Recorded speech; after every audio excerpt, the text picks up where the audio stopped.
aktarıyorsunuz. Yes, now it is the turn for Nur Ahmet Yakubi.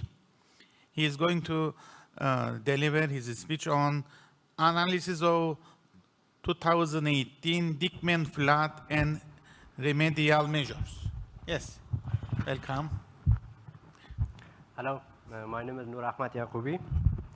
I'm a master's student in Mid-2 NCC in Northern Campus. And we are working on the analysis of 2018 Dikmen flood remediation and modeling. In the outline of this presentation, I will briefly talk about why it's important that we need to develop flood assessment maps. Secondly, how we can develop, what's necessary for us in the development of those kind of maps. This will be shortly overseen. And lastly, an ongoing project that we have with Dr. Berto Hoca and Dr. Hassan Hoca. We are working on the modeling of 2018 flood maps and seeing our coming different flood scenarios. And then I'll go briefly on what's possible and what things can be done to prevent or protect those areas that are possibly under the flood risk. So first of all, why it's important to develop flood maps. So flood hazard maps usually helps us identify the areas that are at risks of flooding. This is obviously known fact. Consequently, we can improve flood risk management and disaster preparedness based on the 100 years or 50 years or 500 years flood event scenarios. Preparedness for the hazards includes the changes in land use planning, implementation of specific flood-proofing measures, creation of emergency responses. Based on these risk maps that we create, we can create certain emergency response plans for those specific areas. For example, if a flood happens, we will probably know that which areas are at the higher risk, so the emergency aids or helps can go there faster. And also, flood maps can encourage people living and working in flood-prone areas to find out more about the local flood risks and to take appropriate measures. So in order for us to develop flood maps, as you can see in the left side, there is this Dikmen area that I'm working on it. The flood that's coming is coming from this mountainside to the city area there. So we are trying to develop a flood maps to see which areas are under risks. So for that, we need a certain data sets.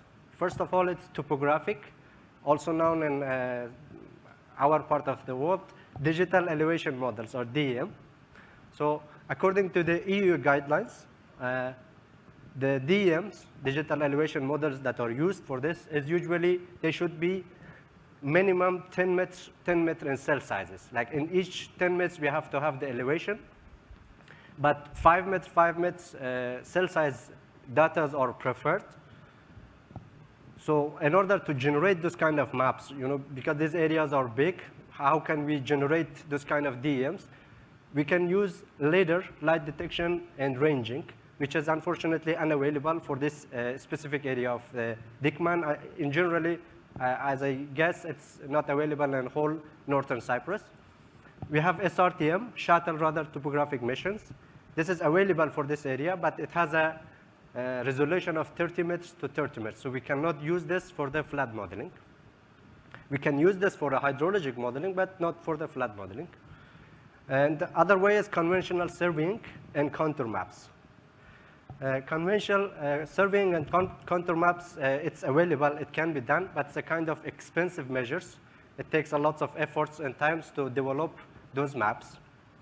And also, a relatively new technology, aerial photographic techniques or use of drones to measure the lands and generate the contour maps. Other important data set that we need is a historical data, like what kind of flood that happened before, as Hassan Hoca expressed. We have to have the historical data. Why we need historical data are needed to raise awareness as well as for the calibration of flood modelings. So, and calibration to past historic event is the most effective methods for us to make sure that the model that we develop is performing well. Historical data that can be used in the flood modeling is flood maps, flood extent maps, like which area was covered under the floods, with water level records. For this case specific of Dikmen, we have only the flood extent maps. The others are kindly missing. Water level records in river and channel, velocity records, flood marks. Flood marks can be on the trees, on the houses, on the roads sometimes, but if the measurements are taken like immediately after the flood. Aerial and satellite photos, and pictures of floods. This kind of pictures would be very useful in the calibration in developing model. Other important data is land use and related data, like for what kind of area we are developing our maps. For example, it's important to know which area of our interest has floodplain structures, what kind of soil it is it rough, what kind of mining roughness should be put as input into our models, what kind of rainfall we are experiencing, and such, which areas are residential, which areas are non-residential, agriculture, and etc. Hydrological models. Hydrological models, I mean like hydrological data, like such as rainfall, because most of these floods are due to the rainfalls, not the normal stream of the rivers. So we use hydrological models to determine hydrological parameters. What kind of hydrological parameters? Flow hydrographs of flood waves from inputs. Our inputs are usually precipitation data or rainfall data. Hydrological parameters that we get as flow hydrographs is put as input in our hydraulic models to give us the flood model. The software that I used for the development of that flood map is HMS. So in order to develop a flood map, the main software that I used is HECRAS 6.0. So this HECRAS can be described, the flood map usually can be described in 1D, 2D, or 1D, 2D as a combination of these two. Wide range of tools can be used for the development of flood mic. It's available for 1D or 2D. HECRAS, 1D, 2D, flow 2D. And results outputs that we get from this is very important. What kind of result we get? We get flood extent, flood depth, flow velocity, water surface elevation, and etc. So this flow chart that I've prepared can show briefly like what kind of steps we take. We need to have our topographic data. We develop that using ArcGIS. Then we need to also have a surface roughness manning layers that we call it. And also we need to have our hydrological model for the flow hydrograph. We put this together in a hydraulic model, and then we develop the initial model. Once we develop the initial model, we match the results with our historical data, as I said before.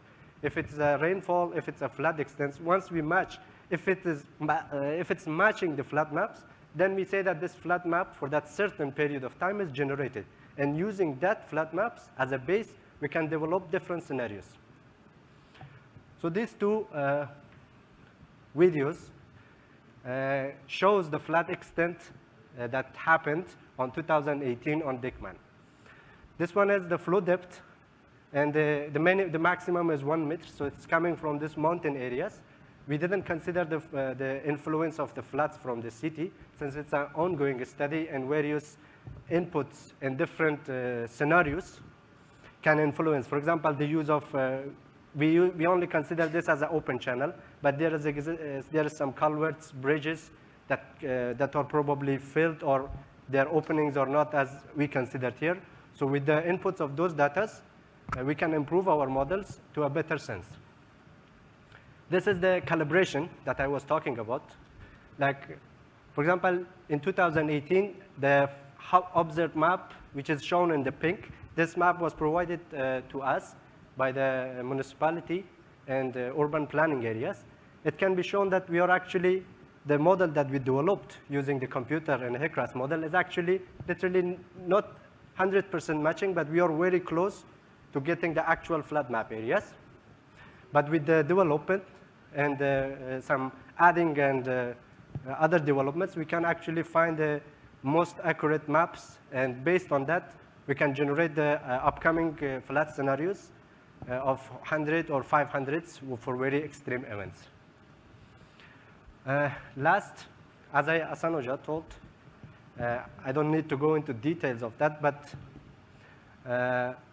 for the flood protection and prevention measures, there is two kinds of measures can be done: structural measures and non-structural measures. It's a general sense.